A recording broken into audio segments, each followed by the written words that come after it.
All right, what's up, Dragon Brood? We've got day four. This has been a quick 4 days of Thunder Junction preview. So we're gonna get right into it and see how crazy today is, because the last 3 days have had a pile of absurd cards.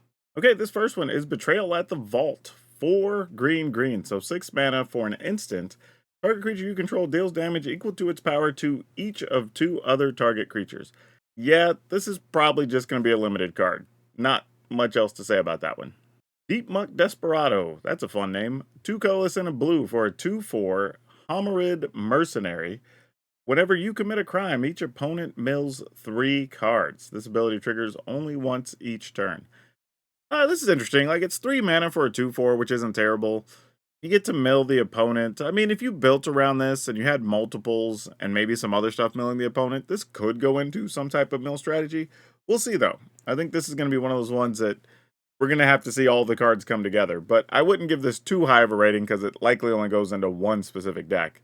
All right, we have another rare spree. So Rush of Dread. It's a colorless black plus. You can pay 1, target opponent sacrifices half the creatures they control rounded up. All right. +2, target opponent discards half the cards in their hand rounded up. Or you can +2 again. Target opponent loses half their life rounded up. Wow. This is kind of crazy because isn't there that black creature that was like a 2/4, and if your opponent would lose life, they lose double that? So like that's a 2 card combo to be able to kill your opponent. Like 4 mana that thing, 5 mana this. I mean, this is a weird card. Like, I think it will get played. I'm just trying to think like how many does a deck want? Because like even using this against say Boros tokens isn't terrible, right? Even if you just pay 4 and they have to give up like 3 creatures or something. I mean, that's reasonable. I don't know. This is an interesting card. I think it will get played a bit though. Omen Path Vigilante. It's a colorless and a white for a 2/2 human mercenary. It has double strike as long as you've committed a crime this turn. Eh, meh, meh. Gila Courser, 2 colors and a red. Lizard Mount, 4/2. Whenever it attacks while saddled, exile the top card of your library until end of turn. You may play that card. I mean, again, there's some of these that, like, if you're playing the mount slash saddle slash vehicle deck, like, it's probably okay. It does saddle for 1, which is cool. Like, yeah, it's possible.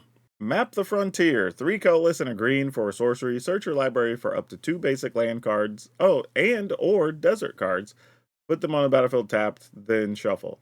Like, this is cool for a lot of reasons. One, if you're playing it in something that's ramping up with multicolors, you can go get the multicolor deserts, which is pretty cool.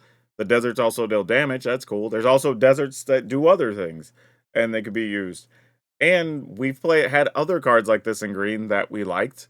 So why would this not be playable as well? Like, yeah, this is just all around good. I mean, yeah, I don't know why this card's gonna have to get some play, right? All right, Bucolic Ranch is a land that's a desert, an untapped desert. Is this the first untapped desert I think we've seen? So you tap it for a colorless, you tap it and add a mana of any color. Spend this mana only to cast a mount spell. So there's your multicolor land for mounts. And then you can pay 3 and tap it, look at the top card of your library. If it's a mount card, you may reveal it, put it in your hand. If you don't put it in your hand, you may put it on the bottom of your library. So yeah, this obviously tells you exactly what it's for, right? It's a desert, so it gets desert bonuses for things. It also can be any color for mounts, which is cool. And then during your opponent's end step, if you don't have anything to do with your mana, you just look at your top card. Maybe you get to draw something. So yeah, this is fine. Like, again, it's a decent card, but it kind of only goes in one deck, but that's okay. Another round, which I guess is supposed to reference another drink at a saloon, yet it's outside, but I guess there's doors to a whatever saloon. But anyway, another round. XX, 2 and a white. Exile any number of creatures you control, then return them to the battlefield under owner's control.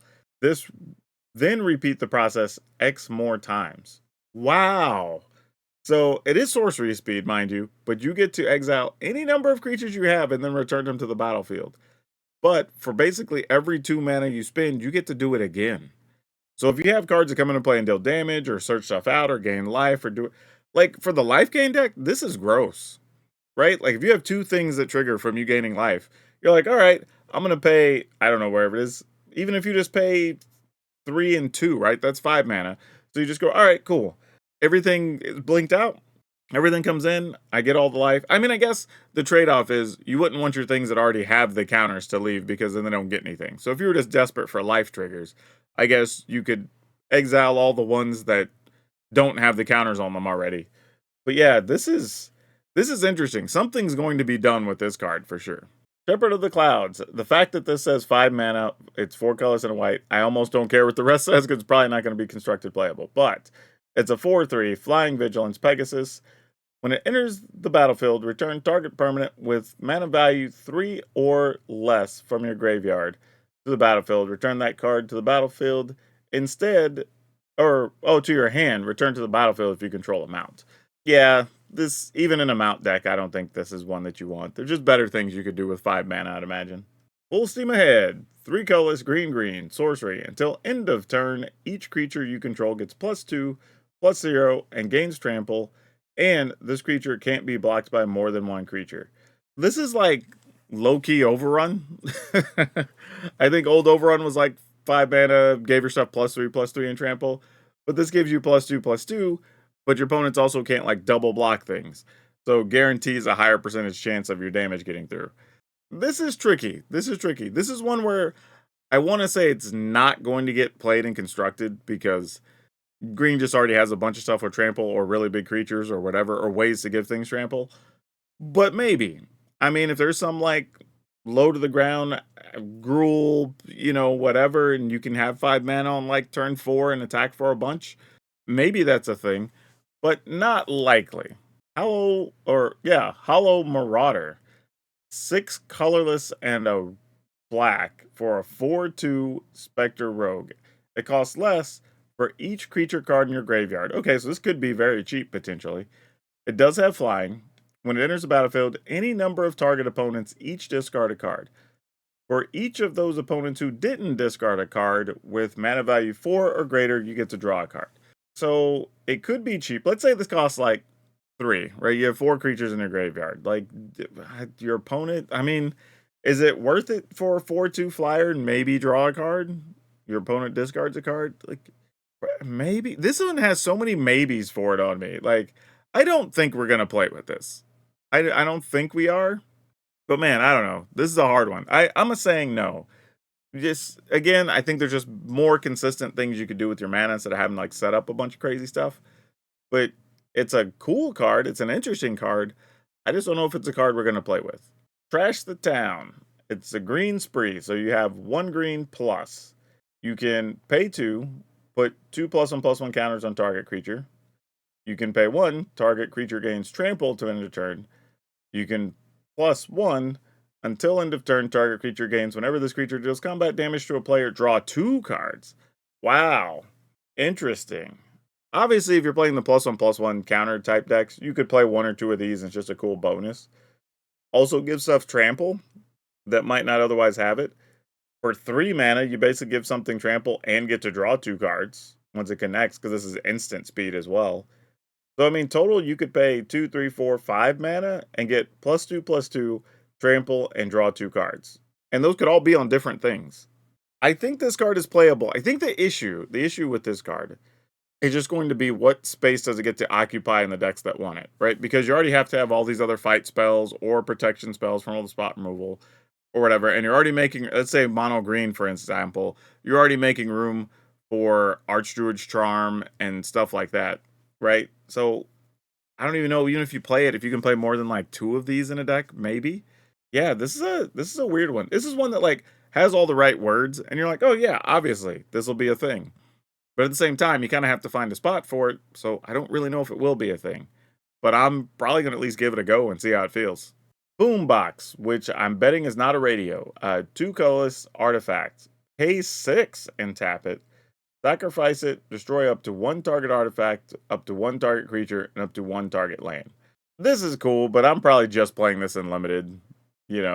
Just the late game, get to destroy a creature, and I might get to destroy some bonus stuff. Nurturing Pixie. This is a 1 mana 1/1 fairy rogue flying in white, which is interesting. When this enters the battlefield, return up to 1 target non-fairy, non-land permanent you control to its owner's hand. If a permanent was returned this way, put a +1/+1 counter on Nurturing Pixie. Wait, alright, so when it enters the battlefield, return up to one target non-fairy, non-land permanent.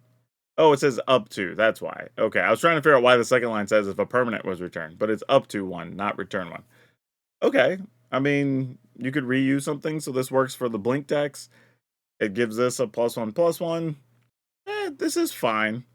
Again, I don't think this gets a lot of constructed play, though it is a 1/1 flyer for one, which isn't nothing, right? I mean, that is a real ability, but probably not going to make the cut.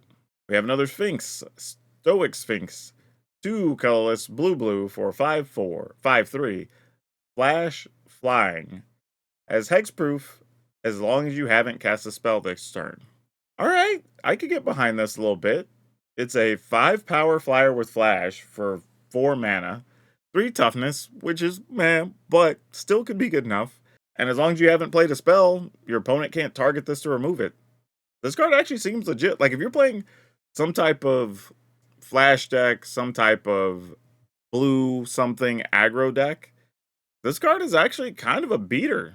And it could do some good surprise blocking. Like this card's serious.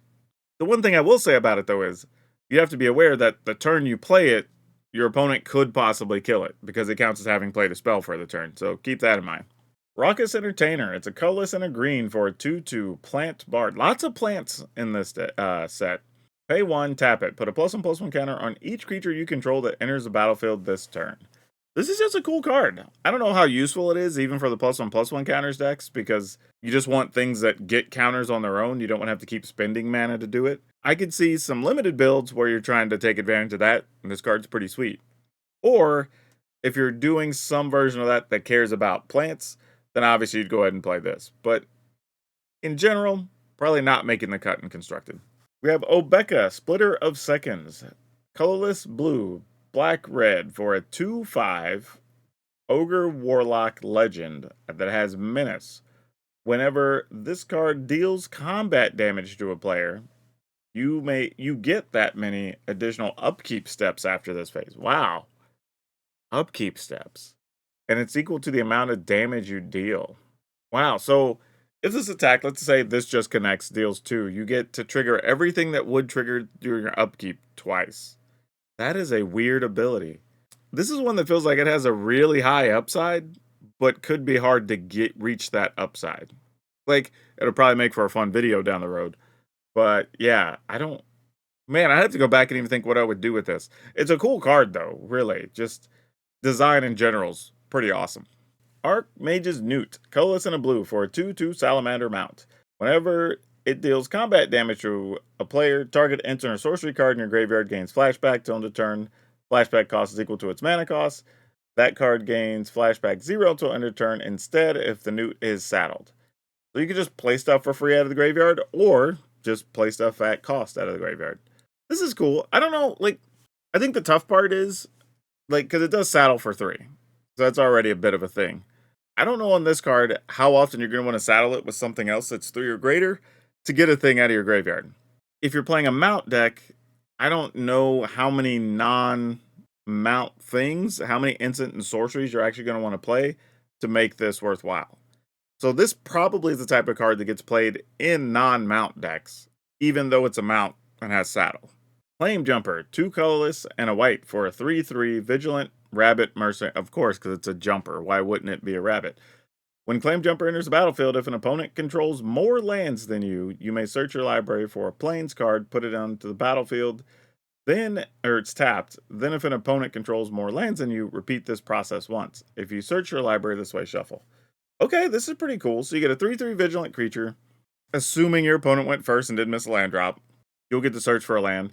However, if it's later in the game, and you're still behind on land, you get to search for 2 lands, or 2 plains, and put them in the battlefield.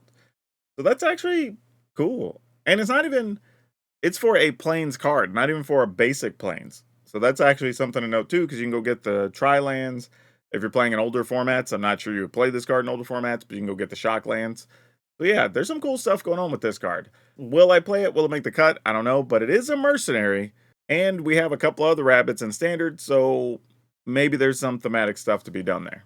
Ferocification. That's a cool name. 2 colorless and a red. It's an enchantment. At the beginning of combat on your turn, choose. Target creature you control gets +2/+0. Target creature you control gains menace and haste till end of turn. I think this is fun for limited, not so much for constructed. Ariette the Beguiler. Colorless, white, blue, black. 4/4 human warlock with lifelink. Whenever an aura you control becomes attached to a non-land permanent an opponent controls, with mana value less than or equal to that aura's mana value, gain control of that permanent for as long as that aura is attached to it. Okay, that's a okay. there's some stuff going on here.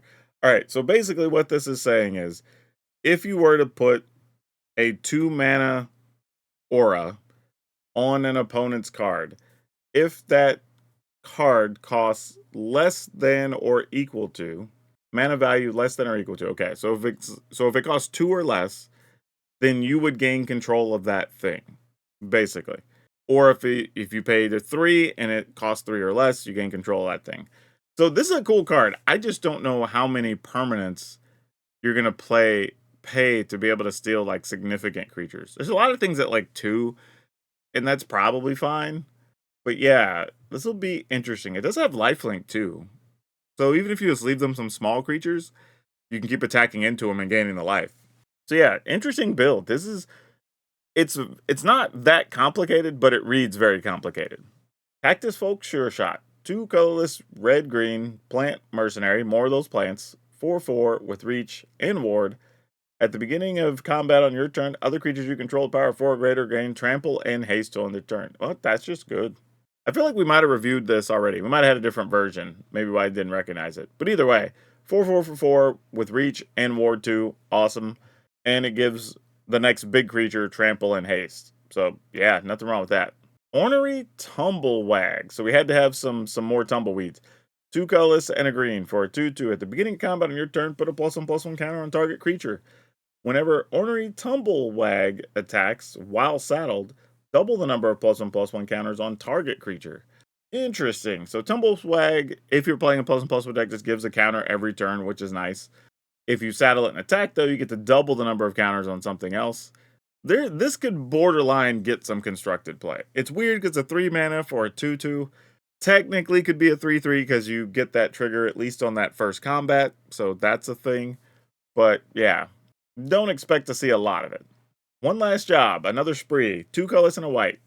Plus, you can pay 2, return target creature card from your graveyard to the battlefield. You could pay 1, return target mount or vehicle card from your graveyard to the battlefield. Or pay 1, return target aura or equipment card from your graveyard to the battlefield attached to a creature you control. I think this is good for the versatility, right? Being able to return an aura or equipment, if you're playing that type of deck, automatically comes in attached to something. You could use it in a mount or vehicle deck to return things. So if you're playing the mount deck, you probably want some number of these. And then you also get to return a creature card from your graveyard to the battlefield. So for 6 mana, which is a lot, you could return a creature and a mount and be ready to go again. It is a sorcery, so there's that, but cool card. Laughing Jasper Flint. Colorless, red, black, 4/3. Okay, so that's not bad. 3/4/4/3, Lizard Rogue. When creatures you control but don't own are mercenaries in addition to the other types. Interesting wording. At the beginning of your upkeep, exile the top X cards of target opponent's library, where X is the number of outlaws you control. Until end of turn, you may cast spells from among those cards, and mana of any type can be spent to cast those spells. Ah, this is cool. So if you're already playing the bad guy deck, if you want to call it that, the Outlaws deck, this is just a quality card. You get a 4/3 for 3 and possibly get to play stuff off your opponent's library.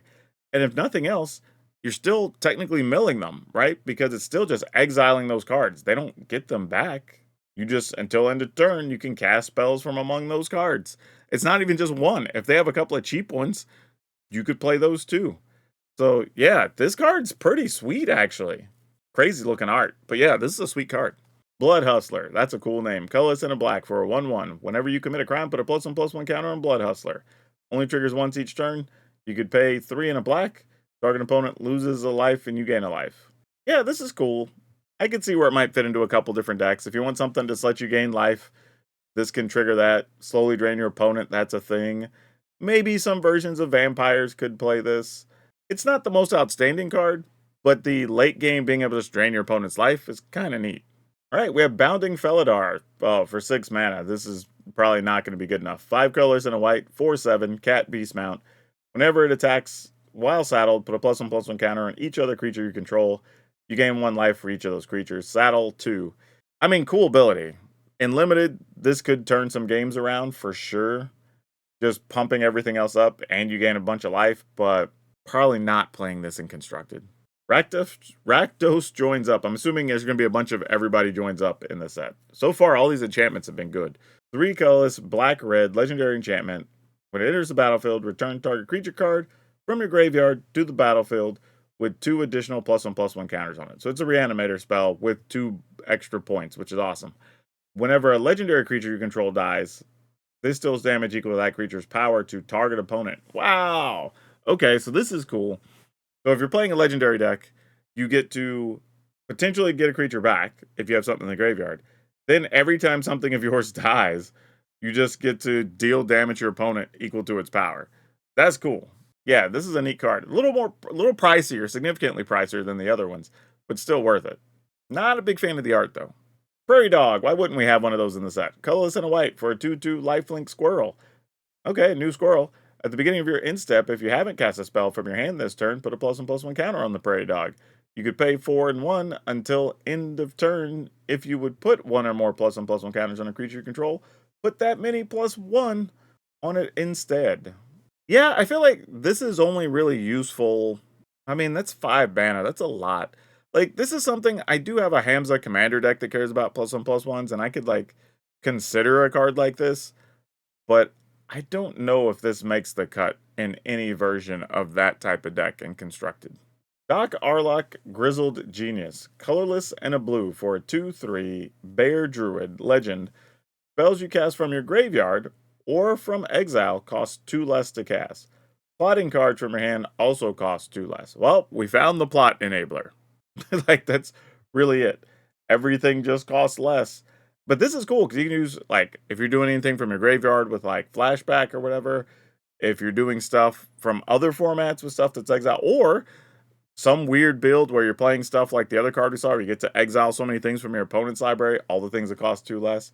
There's, like, some crazy stuff you could do with this. Interesting, though. The translation here is Pitiless Carnage, 3 colorless and a black. Sorcery, sacrifice any number of permanents you control, draw that many cards.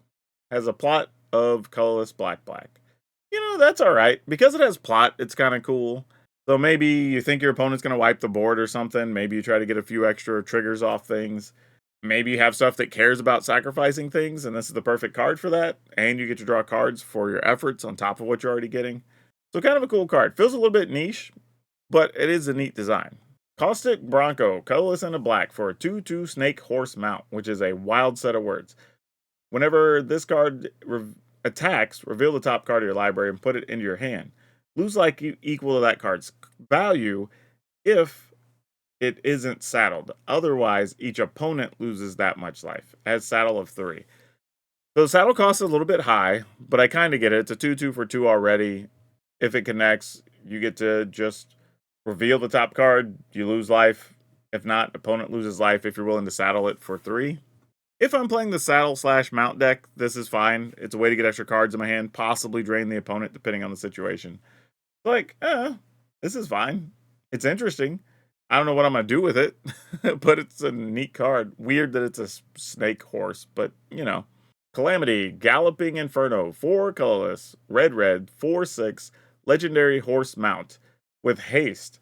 Whenever it attacks while saddled, choose a non-legendary creature that saddled it this turn and create a tapped and attacking token that's a copy of it. Sacrifice that token at the beginning of the next end step. Repeat this process once. Wow, so you get to, so you're going to make 2 copies, basically. And if they have ETB triggers, you get those twice. Yeah, okay, this card, this is one, I don't know what I'm going to do with it yet, but I know I'm going to do something with it. It's a really interesting card. It's a 4 power haste creature. I mean, it is 6 mana, so that's a bit of an investment, but the upside sounds really cool.